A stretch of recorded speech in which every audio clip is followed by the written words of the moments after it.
আসসালামু আলাইকুম viewers, welcome to mini world. আজকে আমি সকাল থেকে আপনাদেরকে পুরো ব্লগটাই দেখাবো। আজকে সারাদিন কী করি তার উপরেই আমার আজকের ব্লগটা।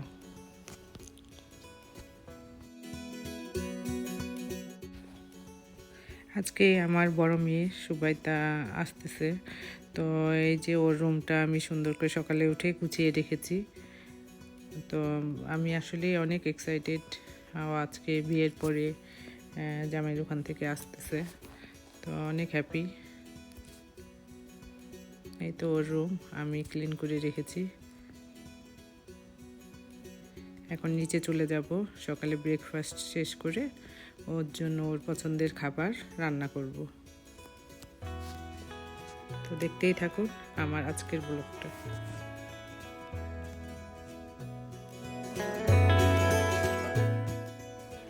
এই যে আমি সকালে নাস্তা নিয়ে নিয়েছি, 1 কাপ চা, হাফ পিস কেক আর হাফ পিস কলা নিয়েছি। আজকে একটু সিম্পলের মধ্যেই ব্রেকফাস্ট করতেছি, কারণ তাড়াতাড়ি ব্রেকফাস্ট সারে আমি রান্নাবান্না শুরু করে দিব।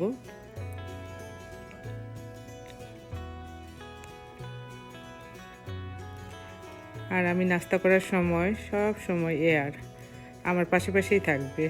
এই যে সারাক্ষণ পিছনে পিছনে ঘুরবে, আর যেখানে যাব সকালে ঘুম থেকে উঠা মানে ও খুব খুশি, ওর সাথেই থাকার লাগবে।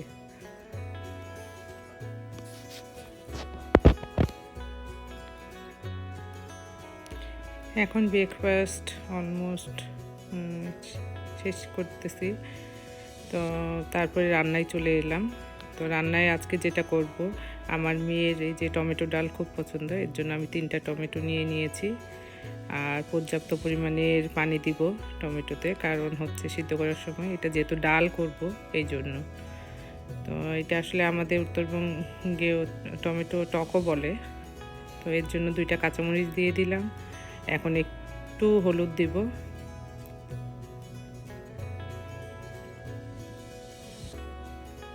তারপরে একটু আদা বাটা রসুন বাটা দিব। এটা অপশনাল, এটা দিলেও হয় না দিলেও চলে, কিন্তু আমি যেহেতু দিই এই জন্য আপনাদেরকে বললাম। এই তো টমেটো ডাল বসিয়ে দিয়েছি। এরপরে আমি করব ঠাকুরগাঁ, রংপুর, দিনাজপুরের ঐতিহ্যবাহী শীতলের ভর্তা, আমার মেয়ের অনেক পছন্দের একটা খাবার। আর করব এদিকে দেশি মুরগি। তো এই তো কড়াইতে দেশি মুরগির জন্য আমি বসিয়ে দিয়েছি কড়াইটা। এখন এখানে আমি ভেজিটেবল অয়েল ইউজ করব হাফ কাপের মতো।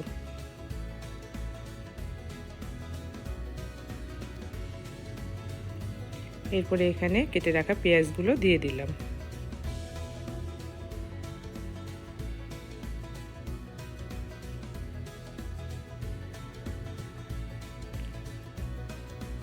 এরপরে এই পাশে টমেটো ডালটা যে বসিয়েছি ওখানে একটু লবণ দিয়ে দিব, এতে করে সুন্দর করে সিদ্ধ হয়ে যাবে। পেঁয়াজগুলো এই পাশে আমি একটু হালকা করে ভেজে নেব। তো এই যে দেখুন ভিউয়ার্স, পেঁয়াজ আমার অলমোস্ট হালকা যেভাবে চাচ্ছিলাম ওরকম ভাজা হয়ে গেছে। কাঁচামরিচ দিয়ে দিছি, পাশাপাশি লবণ দিলাম 1 টেবিল চামচ।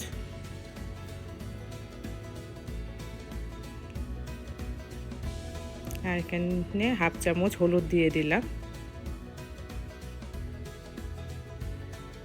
আর একটু লাল মরিচের গুঁড়া দিব। এই মরিচের গুঁড়াটা আসলে এত ভালো, একটু ইউজ করলে অনেক সুন্দর কালার হয়। আর আদা বাটা রসুন বাটা 2 টেবিল চামচ দিয়ে দিব।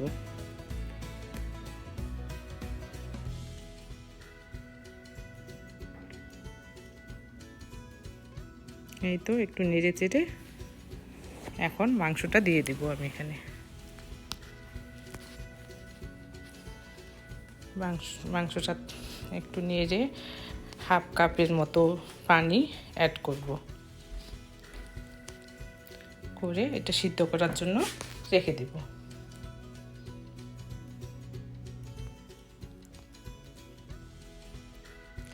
এই তো মাংসটা আমি ওইদিকে সিদ্ধ হওয়ার জন্য বসিয়ে দিয়েছি, আর এদিকে টমেটো ডালটাতে আমি আর একটু পানি দিয়ে দিলাম, যেহেতু ডাল করব। আর বাগার দেওয়ার জন্য 1 টেবিল চামচ ভেজিটেবল অয়েল নিয়ে নিলাম। আর এখানে রসুনের কোয়া আমি 2-3টা কেটে নিয়েছি।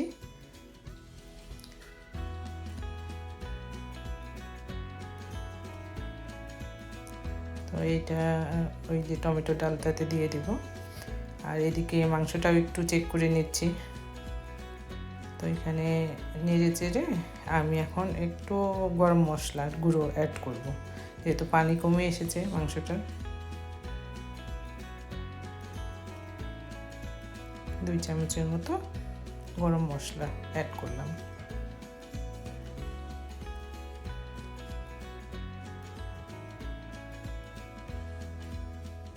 এই তো দেখেন আমার রসুন কোয়াগুলো অলমোস্ট ভাজা হয়ে গেছে। এই পর্যায়ে আমি 5 ফোড়ন ডালের মশলা অ্যাড করলাম। তো এটাও অপশনাল, অনেকেই শুধু রসুন দিয়ে বাগার দেয়, তো আমরা পছন্দ করি দেখে আমি 5 ফোড়ন দিয়ে বাগার দিই।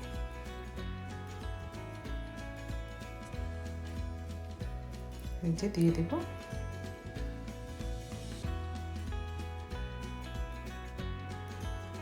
একটু নেড়ে লবণটা চেক করে দেখতেছি, তো একটু লাগবে, লবণ অ্যাড করতে হবে। এটা আপনাদের উপর ডিপেন্ড করবে, যে যেমন লবণ খেতে চান।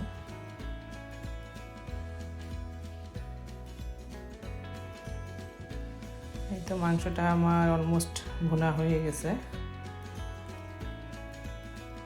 দেশি মুরগি তো, এটা ফার্ম থেকে নিয়ে এসেছি। আসলে সাধারণত আমরা দেশি মুরগি পাই না, তো অনেক টেস্ট ছিল চিকেনটা। এখন আমি পর্যাপ্ত পরিমাণে পানি দিয়ে রেখে দেব। আর পাশাপাশি এদিকে আমি ওই যে শীতলটা রেখেছিলাম, গোটা শীতলটা আমি একটু ভেঙে নিয়েছি, এটা ভেজে নিব।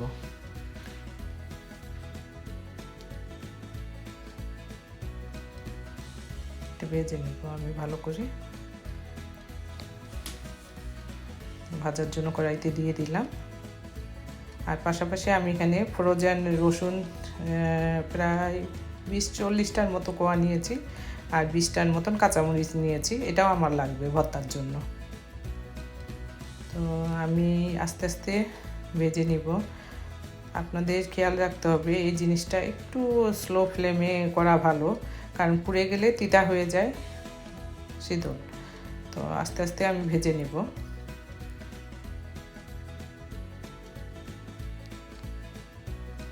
এই তো বেশ আমার ভাজা হয়ে গেছে। এখন আমি শীতলটা পানি দিয়ে ভিজিয়ে রাখবো, তারপর আবার ধুয়েও ফেলবো, 2-3 বার করে পানি দিয়ে ধুয়ে ফেলবো। এতে করে ওই যে একটা তিতো ভাব থাকে, তো সেটা চলে যায়। আর এদিকে রসুন আর কাঁচামরিচ ভাজতে বসিয়ে দিয়েছি।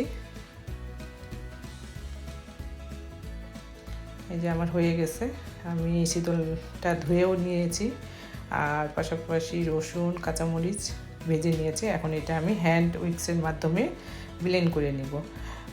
আমরা যেহেতু বাইরে থাকি আর আমার শিল্পাটাও নাই, তো এই জন্য আমি হ্যান্ড উইক্সের মাধ্যমে এই ভর্তাটা করব। আমরা মা চাচিরা তো শিল্পাটাই এটা করতো, তো হ্যান্ড উইক্স দিয়ে করে দেখবেন, আসলেই সুন্দর হয়। এই তো প্রথমে আমি রসুন আর কাঁচামরিচটা ব্লেন্ড করে নিব।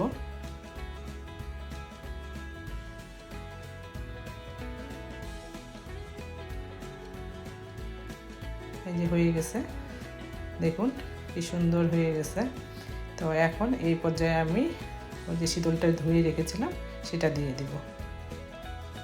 তারপরে এখানে আমি 1/2 চামচ লবণ অ্যাড করব। তারপরে শুকনা মরিচের গুঁড়োটা যে আমার করা ছিল বাসার, সেটা 1/2 চামচ ইউজ করব। এই ভর্তাটা আসলে একটু স্পাইসি হয়, মানে ঝাল হয়, ঝাল বেশি না হলে ভালো লাগে না। আর আমি অনেকটাই 2 টেবিল চামচ সরিষার তেল ইউজ করব। এইবার আমি সবগুলোই আবার একসাথে ব্লেন্ড করে নেব। তো আপনারা বুঝতেই পারবেন না যে এটা হ্যান্ড ব্লেন্ডারের মাধ্যমে আমি করেছি। এই তো এই পর্যায়ে একটা বাটিতে আমি ভর্তাটা তুলে নেব। এই যে দেখুন, এখন আমি উপর থেকে আবার 1 টেবিল চামচের মতো সরিষার তেল দিয়ে দেব। ব্যাস হয়ে গেল আমাদের ঠাকুরগাঁও দিনাজপুর পঞ্চগড় ডিস্ট্রিক্টের মজাদার শীতলের ভর্তা। তো আপনারাও একবার হলেও বাসায় ট্রাই করে দেখবেন, আসলে অনেক মজা হয়।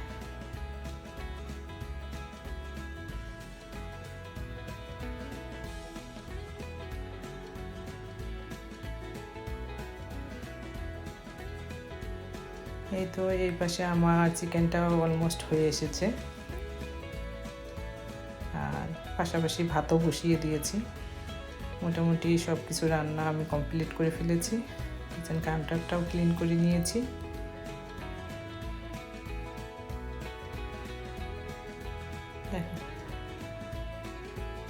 এখন আমি একটু ক্যান্ডেল ধরিয়ে দিব, কারণ ওই যে শুটকি শীতল বেঁধেছি তো স্মেল হয়ে যায় বাসা। এই যে দেখুন ভিউয়ার্স, আপনারা হয়তো বা বলবেন যে ব্যাকইয়ার্ড আবার দেখাচ্ছি। আসলে এত সুন্দর ওয়েদার ছিল আজকে, আলহামদুলিল্লাহ।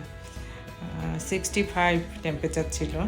সাধারণত ফেব্রুয়ারি মাসে এরকম ওয়েদার আমরা কম পাই, তো এই জন্য একটু বের হয়ে আপনাদেরকে দেখাচ্ছি বাইরেটা। মাশাআল্লাহ, অনেক সুন্দর। আর এইটা আমার গোলাপ ফুলের গাছ, আসলে শীতের জন্য সব ঝরে গেছে। ইনশাআল্লাহ হোপফুলি এই যে স্প্রিং আসবে তখন থেকে আবার ফুল ফোটা, পাতা আসা আরম্ভ হবে গাছগুলোতে। তো এই তো ডেলি রুটিন। আজকে রান্না শেষ করলাম, খুব আনন্দ লাগছে কারণ মেয়ে আসতেছে, এই জন্য অনেক খুশি, আলহামদুলিল্লাহ। এই তো ভিউয়ার্স, একটা মেয়ের ডেলি রুটিন।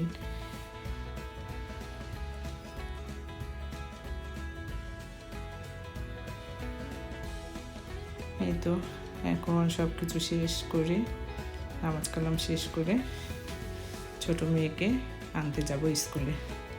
এই যে ওর স্কুলে যাচ্ছি, বাসা থেকে 5 মিনিট লাগে গাড়ি করে যেতে।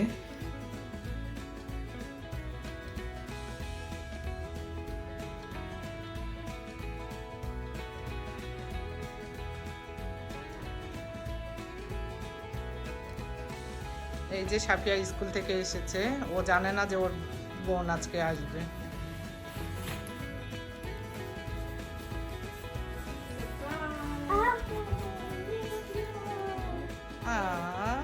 এয়ারও এখানে আদর পাওয়ার জন্য বসে আছে। এই তো সুবাইতা এসেছে, তো সাফিয়া তো অনেক খুশি, পাশাপাশি এয়ারও খুশি। তো ঠিক আছে ভিউয়ার্স, আজকে আমি বিদায় নিচ্ছি। ইনশাল্লাহ দেখা হবে আগামী নতুন একটা ব্লগ নিয়ে, আবার আসবো। তো আল্লাহ হাফেজ।